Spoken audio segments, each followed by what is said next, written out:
U ovom tutorijalu ćemo se pozabaviti izgledom desktopa, to jest menjanjem tema, pozadina, screensaverima, opcijom smanjenja potrošnje kao i promenom rezolucije ekrana.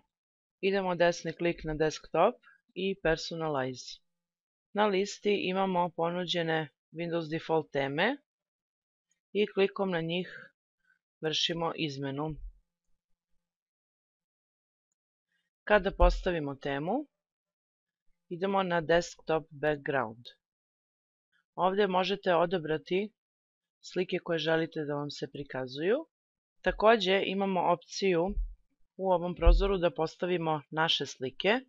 Klikom na Browse nalazimo lokaciju našeg foldera sa slikama.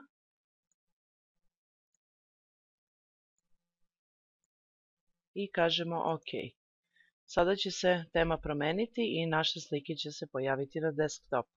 Pod Picture Position podešavamo poziciju.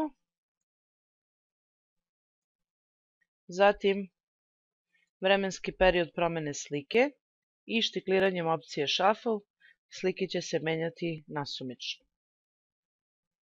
Kada podesimo, idemo Save Changes. Sada se naša tema pojavila pod My Themes i desnim klikom možemo sačuvati temu. Na primjer, i kažemo Save. Pod opcijom Window Color možemo promeniti boju ivice prozora, kao i Start menija i Taskbar. Radi promjene izgleda stavit ćemo crvenu i sve boje su nam se promenile. Ako nam odgovara, kažemo Save Changes. Pod Sounds možemo promeniti zvučne teme, kao i podesiti zvučna upozorenja. Kada završimo, kažemo OK. Screensaver. Na listi odabiremo čuvara ekrana. Pod Settings menjamo opcije, svakog pojedinačno. Kod nekih se može promeniti, kod nekih ne. I na Preview možemo vidjeti kako će izgledati. Zatim podešavamo vreme nakon koga će se aktivirati ukoliko nismo za računarom i štikliranjem opcije On Resume Display Logon Screen pri prekidanju screensavera dobijamo prozor za logovanje u kome upisujemo lozinku ukoliko je imamo u Windowsu, ukoliko ne, samo kliknemo na ikonicu i kažemo OK.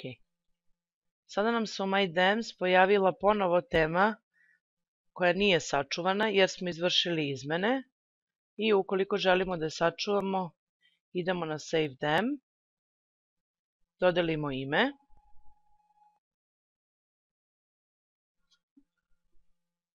a prethodnu temu možemo desnim klikom obrisati. Također, sa Microsoftovog sajta možemo preuzeti dodatne teme kao i razne dodatke za desktop klikom na Get More Themes Online.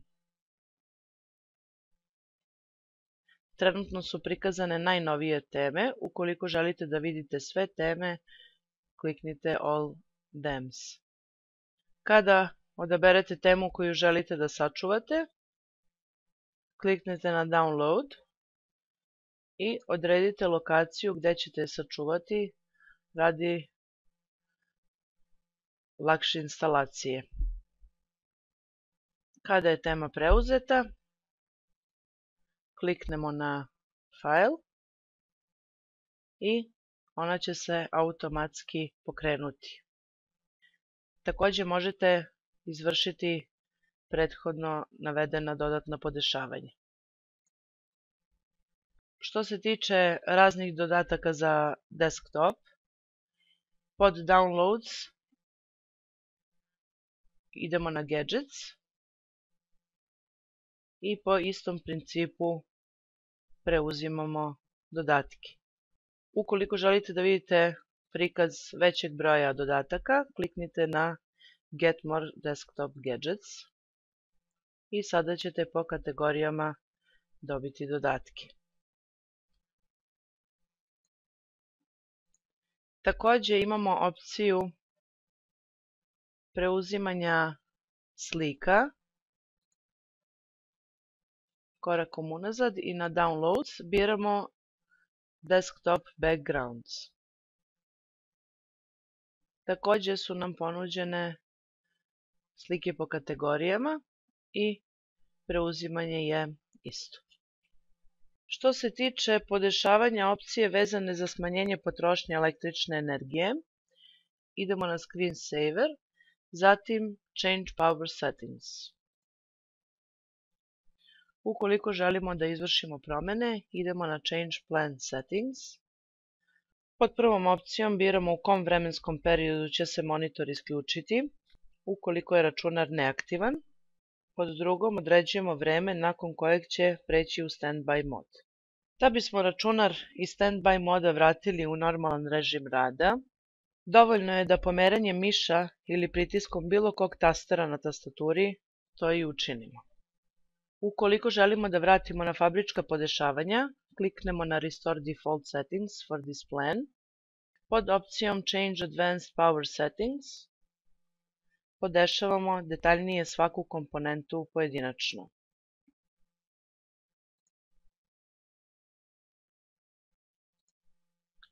Što se tiče rezolucije, desni klik na Desktop i Screen Resolution.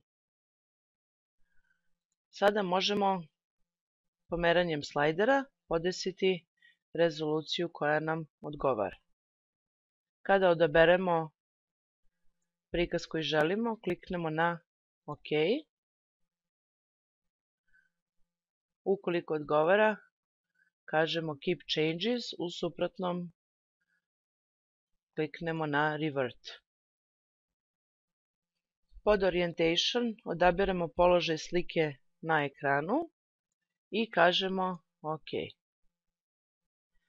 Nadam se da je tutorial bio od pomoći. Za sva dodatna pitanja možete se obratiti putem kontakt formulara na sajtu.